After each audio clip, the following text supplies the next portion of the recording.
Pacaran sekantor, bahagia sejenak, hancur perlahan. Pengalaman jujur dan tips buat yang lagi sayang teman kerja. Pernah gak sih kamu ngerasa kok tiap masuk kantor jadi semangat ya? Padahal kerjaan lagi numpuk, atasan bawel, tapi ada satu hal yang bikin senyum terus, yaitu dia. Si dia yang duduk di meja seberang, atau satu tim, atau malah satu divisi. Aku pernah jatuh cinta sama teman sekantor, dan kisahnya nggak sesederhana drama Korea. Ini kisah nyata dan aku mau cerita semuanya. Bagian 1. Awalnya manis banget. Awal-awal sih seru banget. Tiap pagi semangat kerja karena bisa lihat dia. Lembur bareng, makan siang bareng, saling chat di jam kerja. Kebetulan love language aku tuh physical touch banget. Jadi kalau udah deket suka nyentuh pundak, tos, atau sekedar gesekan bahu di pantry itu bikin deg-degan. Rasanya happy terus. Kantor serasa taman bunga.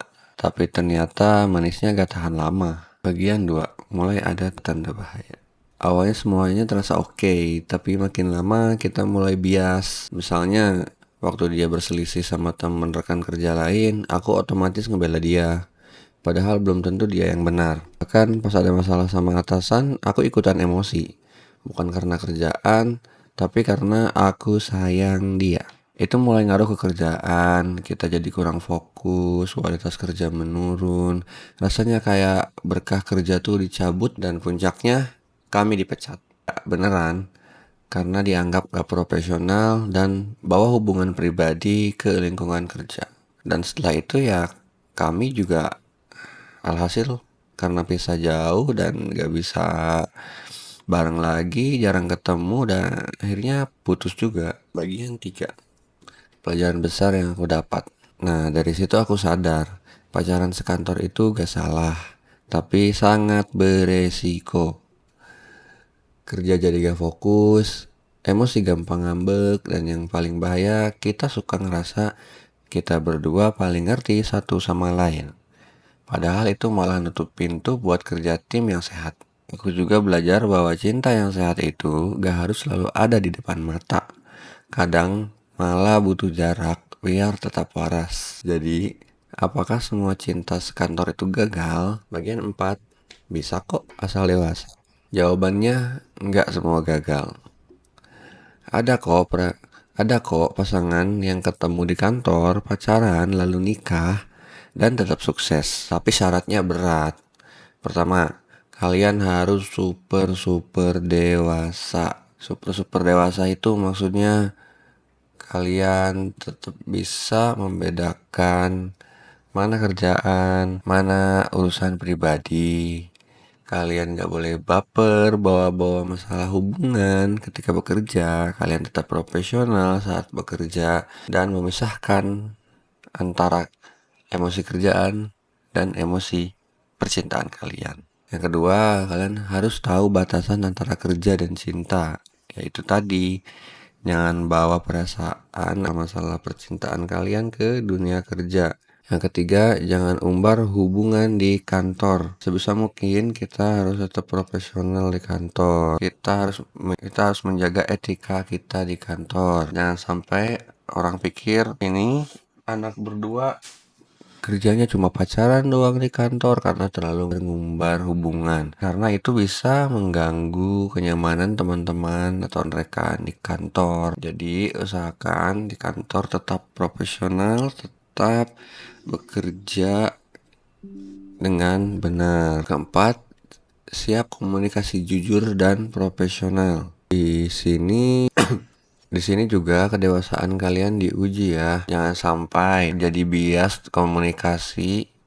Kalian tidak jujur, seperti melebih-lebihkan masalah yang terjadi saat curhat dengan pasangan. Kalian harus berkomunikasi dengan jujur. Bila ada masalah harus objektif. Jangan jadi cari pembenaran ke pasangan kalian. Kalian juga harus tetap profesional. Bila dikasih tugas, jangan bermanja-manja pada pasangan kalian, seperti melempar tanggung jawab kerjaan kalian ke pasangan kalian dengan dalih Dia kan pasanganku, dia harusnya mau bantu. Jangan ya. Dan kalau memang serius, kadang salah satu memang harus resign. Bukan karena kalah, tapi karena pengen hubungan dan karir sama-sama jalan.